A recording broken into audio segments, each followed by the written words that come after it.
Hi there, my name is Beth Hale. I'm a partner at CM Murray. We're a specialist employment partnership and regulatory firm. I'm joined today by my brilliant regulatory expert partner, Andrew Pavlovic.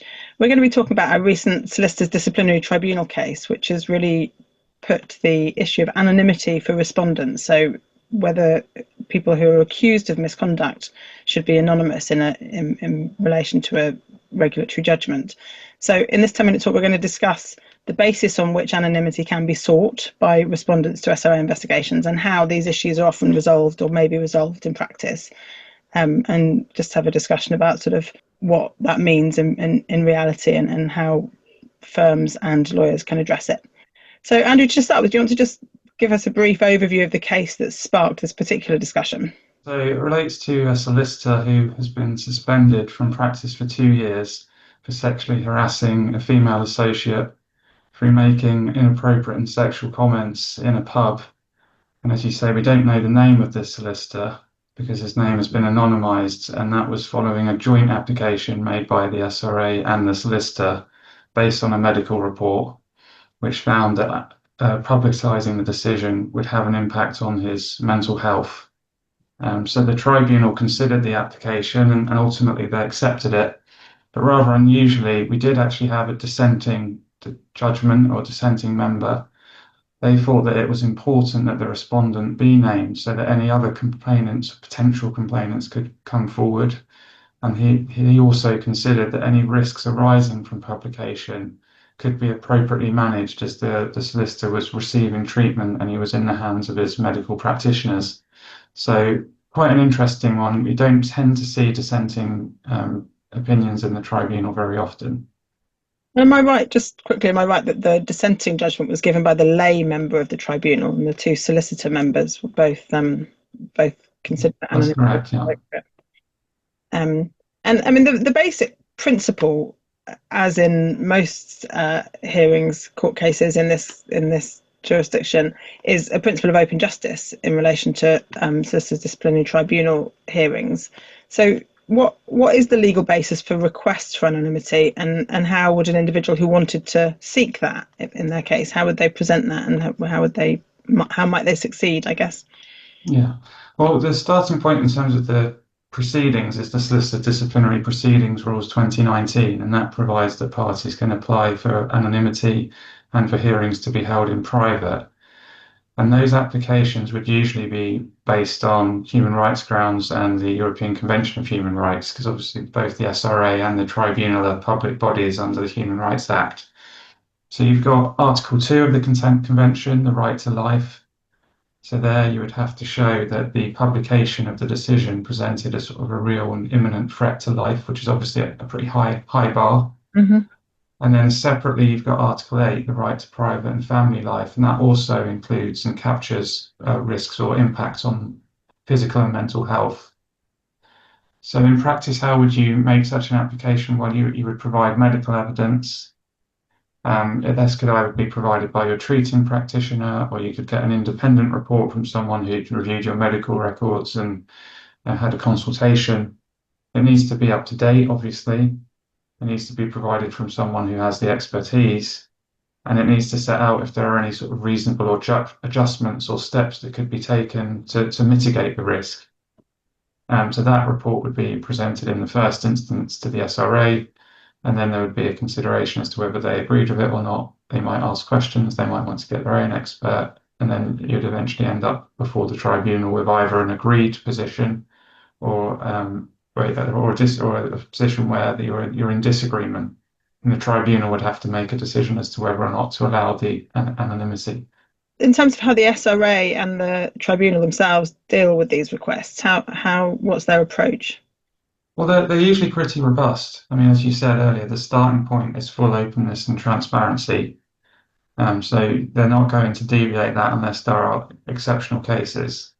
So in this particular case, the SRA and the respondent jointly instructed the psychiatric expert, and they obviously looked at the report and considered that they were happy with it and that they were happy to make a joint application for anonymity. But as I say, that's not always the case.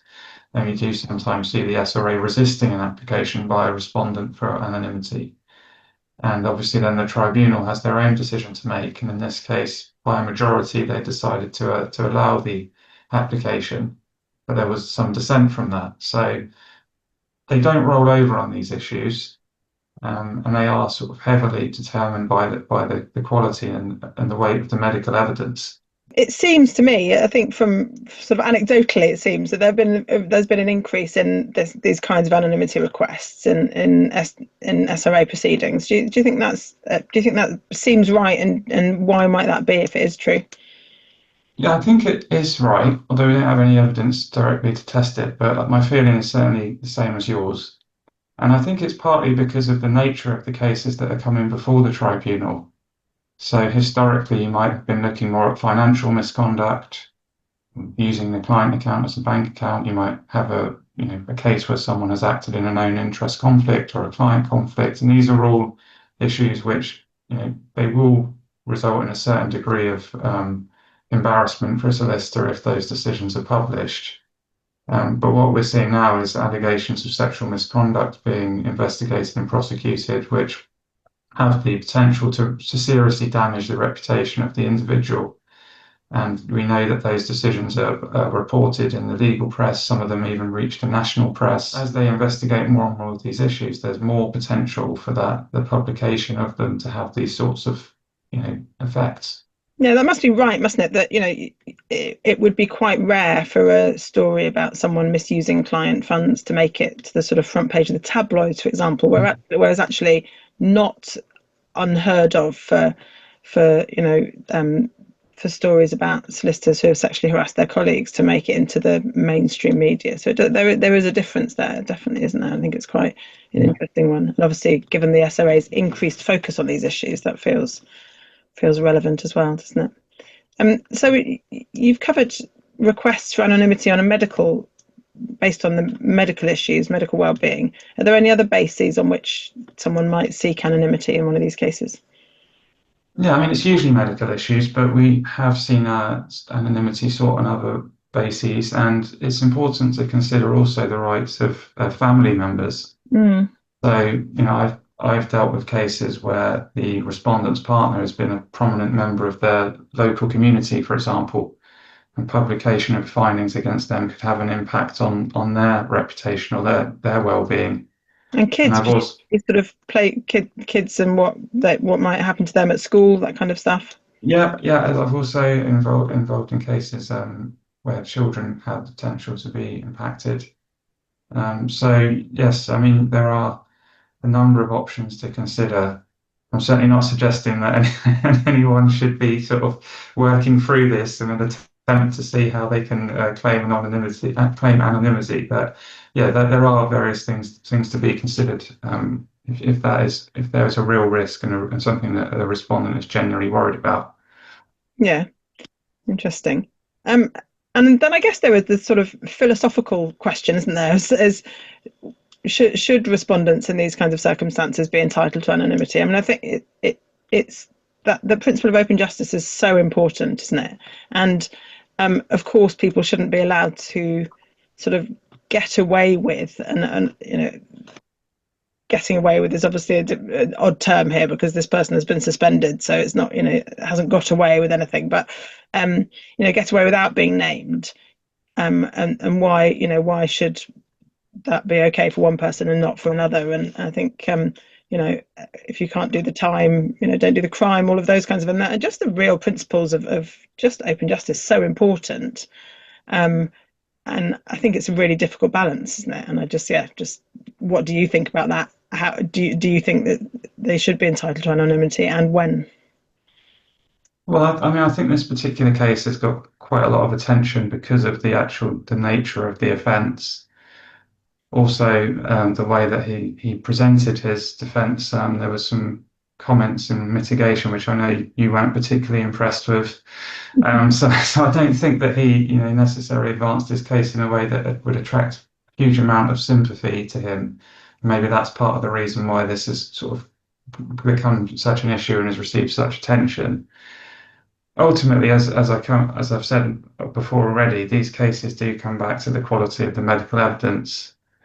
And if you have a report from a psychiatrist or any expert saying that publication is likely to present a risk to life, then it would be a brave regulator or tribunal that decided to rule against that and carry on. So I do think you have to weigh up the issues. Obviously, he wouldn't be anonymous in the sense that he's not allowed to, after this suspension carries on, to just apply for a job without mentioning it. It would still be visible on his profile on the SRA register and on the roll of solicitors. So what we're really talking about is whether or not it should be put into the press and into the media. I can see why people would feel strongly about that. But I think there's also reference in the judgment to an event occurring in the run-up to the hearing.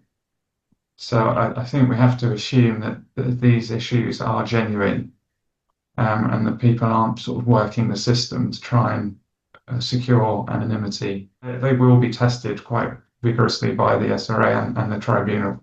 It's really important not to underestimate the impact that allegations like these do have on everybody involved. Of course, there's a massive impact on the victim in these things, absolutely. But being accused of something like this, even if you have done it, does have a really big impact on individuals as well, and can have catastrophic impact on their well-being, on their family life. And so I think it is a really difficult balancing act, and I think important not to kind of underestimate that. And we all know as well that the SRA investigations take a long time, and that pressure can build up during the course of a process. So even if it wasn't an issue at the time, it can become one as you get closer to the hearing, Absolutely. Which may take a number of years before you actually get there. Yeah, absolutely. No, it's a really difficult issue, I think, and one which I think we will continue to see cases on, because it's, as you say, it's with more and more of these types of offences being heard by the SDT. I think this is going to increase. Absolutely.